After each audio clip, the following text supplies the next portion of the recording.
beautiful beaches, amazing water activities, famous for surfing, all kinds of temples, amazing architecture and beautiful people. That is Bali for you. Hello everyone, welcome back to my channel. Today I'm going to tell you everything you need to know about Bali, Indonesia before planning a trip to Bali.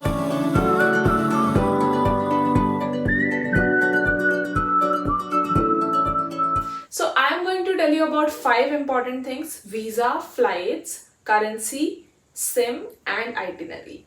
At the end of the video, I will be sharing some bonus tips so that you don't have to make the same mistake as I did. Okay, so Bali, Indonesia has visa on arrival. So once you reach Denpasar, you only need to go to the immigration counter and get visa on arrival stamped on your passport. No, it's not so easy. Okay, so the visa fee is around 500k Indonesian rupiah, which when I went was close to $34. It can vary a little bit depending on what exchange rates are. The first thing you need to do is pay the fee and you'll get a receipt. And then you proceed to the immigration counter. They'll have a look at your passport and they'll stamp. One important thing you need to note is that you can pay only either in Indonesian rupiah or in US dollars. So make sure you are carrying enough of either of these so that you don't face any challenge. Now, once you get the receipt and you proceed to the immigration counter, before that, there is a gadget declaration form which you have to fill, which you can fill online as well. I can share the link of the same in the description box below. So basically, you have to declare कि आप कितने devices लेके जा रहे हो. I was carrying 2, so I had to put IMEI number for both of my devices and name and when did I buy and the name of the phone and all of those basic details. You would know that. And once you fill that, you will get a QR code which you have to carry with you to the immigration counter. And once you reach the immigration counter, you will have to show that QR code to that person and then he'll stamp. That is the visa process. Now the second part, currency exchange. So Bali, Indonesia has currency of Indonesian rupees as local currency. So the currency exchange when I went was 1 rupee was equal to 10,600 Indonesian rupiah, and the exchange rates which I was getting at the airport was close to 1 INR equal to 10,400. Now the currency exchange part, there are a lot of currency exchange places and I noticed currency exchange rates across Bali. There is a Grab lounge right outside the Bali airport, Denpasar airport. Uske just side mein there is a currency exchange place and they don't take any commissions, and the best rate I was getting there was 10,600 and I did not get the same rates anywhere else. So this is your best shot. जैसे ही आप land करते हो, at least कुछ USD आप वहाँ से exchange करा लो and then you can roam freely.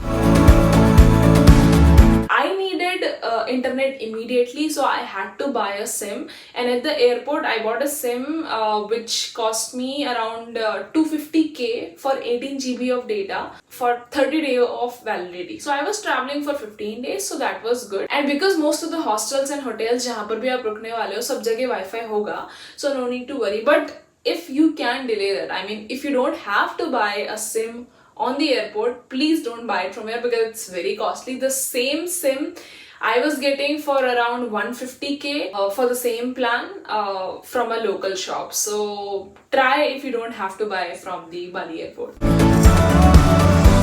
तो जैसे ही बाली पहुंचते हो, मतलब जैसे ही किसी भी जगह के एयरपोर्ट पहुंचते हैं तो बहुत सारे कैब वाले लोग they would want you to take, right? But and bikes usually allow नहीं होती है एयरपोर्ट में. बट जैसे ही आप थोड़ा सा वॉक करके बाहर जाओगे, there is a Grab lounge and थोड़ा सा वॉक करना है like 1 or 2 minutes and you will be able to book a grab taxi. So if you're traveling in peak traffic hours, a cab can really get stuck in traffic and you can lose some time. So plus I wanted to save some money as well, so I took a Grab bike taxi and directly from Denpasar I went to Ubud and it took me around 1 hour, which is actually pretty good considering the distance. I think the distance was around 35 or 37 kilometers. So yeah. So now the most expensive part, which is flights. As far as I know, you don't have direct flights from India to Bali and you will have to take a layover either in Malaysia or Thailand. I booked my flights the same day. Like आज अगर मुझे जाना है तो आज रात को 12 के बाद I booked because bad planning and spontaneity. So I booked my flights the same day, and my flight cost me around 40k. I booked this carrier called Batik Air, and while booking, I did not know it was a legit airline or not. But I took the plunge because rest of everything was at least 2x. So I was like, okay, let's see what it is. So I took that, but my experience flying with them was really good, and this is not a sponsored video. It was on time, and my connecting flight from Bangkok was also Batik Air. So your chances of missing a flight in case you have a layover time of lesser time, so that is really low, because I had a layover of 2 hours in Bangkok, and it took me only 5 minutes to reach to the next terminal, and it's like not terminal, to reach to the next place where I was supposed to take the flight. You can consider Batik Air, just that you'll have to pay for almost everything in flight. So water, blanket, food. Another important thing you need to know is most of the flights have a weight limit of I think 7 kgs. I was carrying only 5 kgs, so it wasn't a problem for me. If you're traveling with more weight, you need to make sure that you book extra luggage and pay for it prior, because if you paid last minute at the airport, it's gonna cost you a bomb. Okay, now let's talk about itinerary. So I will first explain where all I went, and then probably I can tell you few places where you can consider going depending on your interest, and then we'll talk about some of the tips which will help you plan your trip better. My trip was around 15 days. I primarily went for surfing, so last 4 to 5 days I was in one place and was just surfing. So I will keep this itinerary only for 10 days. So I spent 2 days in Ubud. From Ubud, I took a ferry to Nusa Penida and stayed there for 2 days. So these are like 4 days. Usually लोग Nusa Penida का सिर्फ एक day trip करते हैं, and by day trip इसका मतलब है वो सुबह जाएंगे, Nusa Penida निकलेंगे. They will cover major places, and by evening they'll come back. जो ferry है सबसे पहले वाली, it leaves at 7 AM for Nusa Penida, and the last ferry from Nusa Penida is 5 AM. So पूरे एक दिन में you can cover one particular side of Nusa Penida island. But Nusa is beautiful. So please consider staying there, and you will be able to find all kinds of resorts and places. The hostel I stayed in was only 70k Indonesian rupiah, and it was beautiful. It was very close to the harbor. So जो host थी, they had a free pickup and drop from the harbor, so she came and picked me up. So yeah, that was there. Yeah, so 2 days in Ubud. In Ubud you can cover waterfalls, monkey forest, some temples, Bali swing, all of those, and Mount Batur hike. In Nusa Penida you can cover Diamond Beach, Angel Beach, Billabong Beach, Mantare points. So yeah, there are a lot of beaches there, very beautiful. So you can do all of that in Nusa Penida. So 2 days in Ubud, 2 days in Nusa Penida, so 4. You can go to Gili Islands. Now Gili Islands is another amazing island where there are no vehicles. So basically all you have to use to go from one place to another is either a bicycle or a tanga, right? So, and it has amazing beaches. Now Gili के 3 islands हैं, एक गिली T है, एक Gili Air है, and there is one more Gili. So गिली T is the one जहाँ पे बहुत पार्टीज होती हैं. It's very happening place. गिली ए is very calm, and you will get amenities as well. And the third Gili is very calm, peaceful, but वहाँ पे उतनी amenities नहीं है.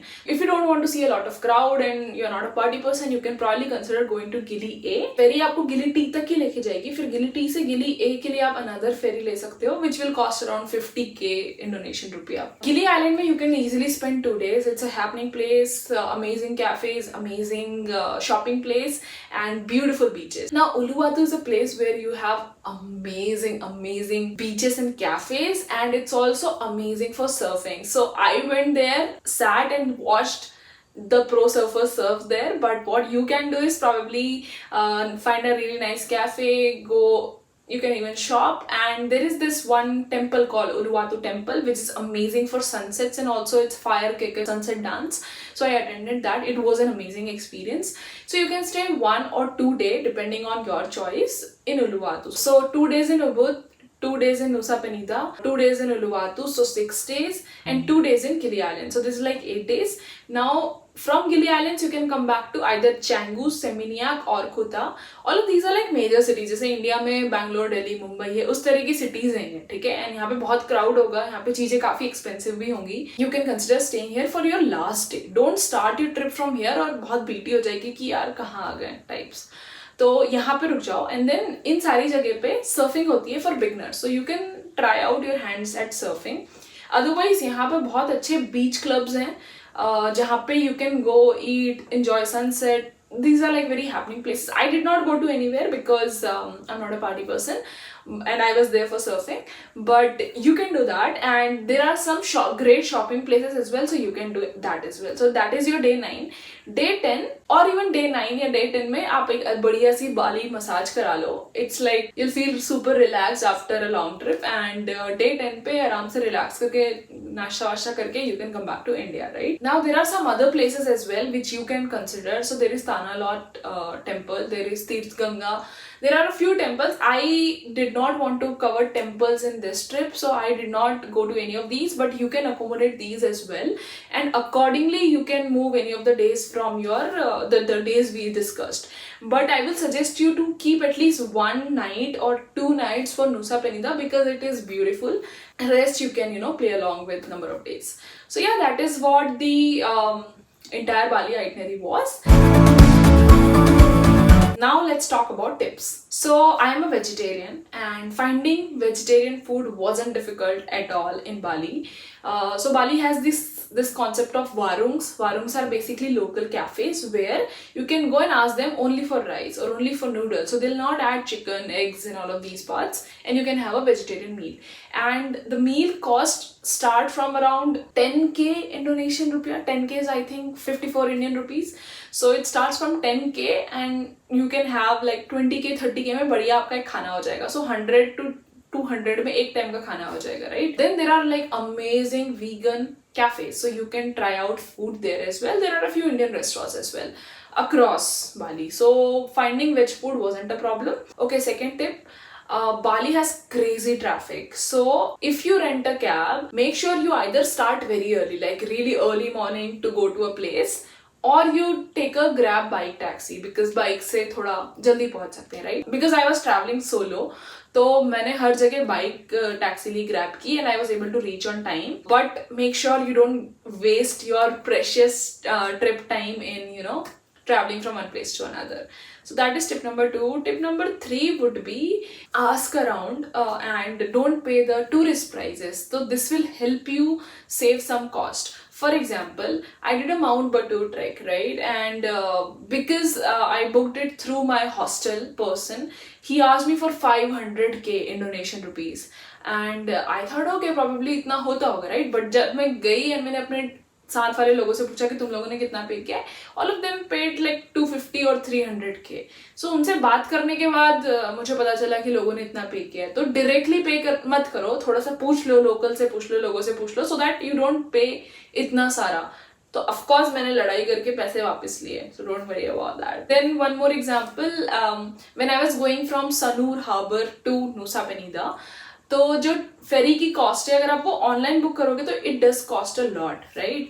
एंड बहुत सारे मीडिएटर्स हैं, they take a cut, and जब वहाँ हार्बर पे भी जाओगे तो बहुत सारे लोग ऐसे टिकट्स बेच रहे होंगे. But don't take that. So what I did was book अवे करके एक वेबसाइट है, वहां से I booked it and it cost me around $9, which is I think close to 140-150k Indonesian rupiah. Average cost whenever you try to book from any other place was around 200 to 250. And then when I was coming back from Nusa to Sanur, I requested my hostel lady to take a ticket for me and it cost her 150k. No one else in my ferry paid that price. Everyone paid around 700k for a return trip. So yeah, I saved money there as well.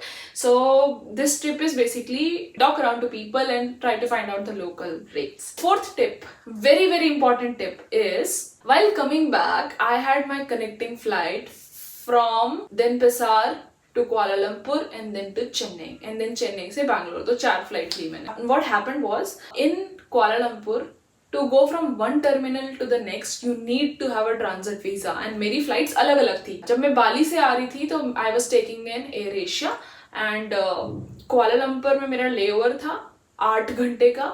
Kuala Lumpur से चेन्नई के लिए I was taking an Air Asia. So there is no internal transfer for terminals and you'll have to take a transit visa which costs around 3,800 rupees and they take only cards. Okay. So to avoid that you can do 2 things. Either you book the same flight carrier, मतलब अगर बाली से तुम Air Asia ले रहे हो तो जहाँ पे लेओवर है वहां से भी एयर एशिया ले लो कुआलालंपुर से, राइट। दूसरी चीज तुम कर सकते हो कि कुआलालंपुर से मत आओ, you can come back from Bangkok. Bangkok में आपको जरूरत नहीं है ट्रांजिट वीजा की। हाउ आई नो कि बैंकॉक में जरूरत नहीं है, बिकॉज मेरे कुछ दोस्तों ने कंफर्म किया है जो मेरे बाद आए हैं। एंड जब मैं वियतनाम गई थी तो मेरी कनेक्टिंग फ्लाइट बैंकॉक के थ्रू थी, and I did have different flights and फिर भी कोई इशू नहीं हुआ, राइट। एंड जब मैं कुआलालंपुर में थी तो even though 8 hours of layover sounds a lot, लेकिन बहुत पंगे हैं। मतलब तुमको वीजा ऑन अराइवल के लिए अप्लाई करना पड़ेगा, देन उनकी कुछ टाइमिंग होगी, देन उसके बाद वो तुम्हें वीजा देंगे, फिर तुम जाओगे, देयर इज अ बस, एंड मतलब एक टर्मिनल से दूसरा टर्मिनल बहुत दूर है। तो by the time I reach the next terminal I already was left with just 2 hours. So ऐसा नहीं था कि बहुत टाइम है। तो you need to make sure of that as well कि अगर आप कुआलालंपुर से ले भी रहे हो और आपके पास ऑनलाइन वीजा नहीं है, आप वीजा ऑन अराइवल लेने वाले हो, तो make sure you have at least 6 to 7 hours of time so that you don't miss your next flight. अगर मुझे पता होता कि वीजा ऑन अराइवल लेना पड़ेगा तो मैं 5-6 दिन की ट्रिप वहीं पे प्लान कर लेती कुआलालंपुर में, but I did not know. So yeah, there is that. The last tip I would like you to have is wherever you go in Bali, start early. Wake up for sunrise and start early so that you can avoid crowd and you can also avoid the heat because it's a tropical area. It can become very hot during the daytime. I hope this video was helpful, and if you have any questions, make sure you comment. So I am on Instagram as Woman Who Wanders, so you can DM me over there as well. I hope you like the video. If you have any questions, drop a comment in the comment box below, and do consider subscribing. Thank you so much.